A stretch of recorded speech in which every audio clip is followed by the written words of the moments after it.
volier. Odkiaľ sa poznáme, nikomu nepoviem. Chcem s ňou ísť vláčikom na výlet do Modrín.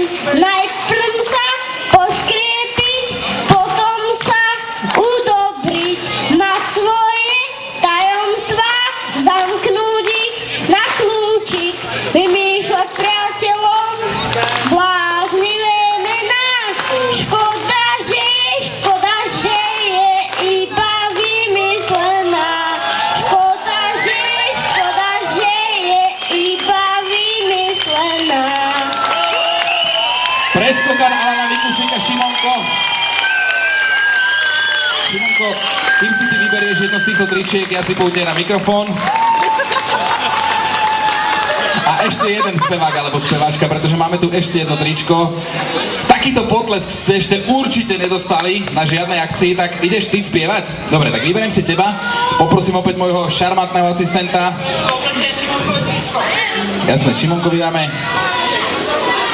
Tak ja ťa zatiaľ zoberiem hore.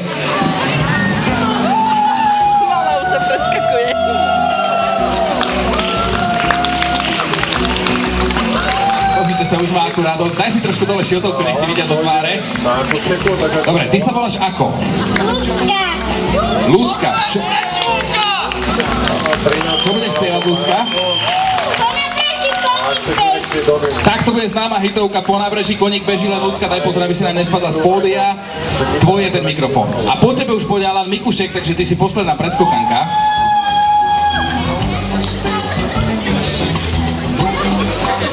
Po nábreží koník beží, koník bráni. Skadiaľ, že si šuhajíčko malovaný. Skadiaľ som slovenského rodu som, duša moja. Ja som Slovák, ty Slovenka, podaj ručku. Ručku ti podávam, tebe verná ostávam, duša moja. Wow, aj ty tu máš svojich fanúšikov. Šikovné deti v Bohunice a okolí. Takisto oblečieme špeciálne tričko Fest Dobré Bohunice, veľkosť S. Tak to boli teda vážení dvaja predskokani Alana Mikušeka, ktorý bude naozaj nazvučený veľmi rýchlo, takže ja sa opäť na chvíľku stratím a vidíme sa tu po ňom. Dúfam, že si takúto dobrú náladu a takýto potlesk ušetríte aj pre Alana Mikušeka, človek, ktorý má rád kone, ktorý má rád psy a ktorý má rád dobrú muziku. Dámy a páni, Alan Mikušek!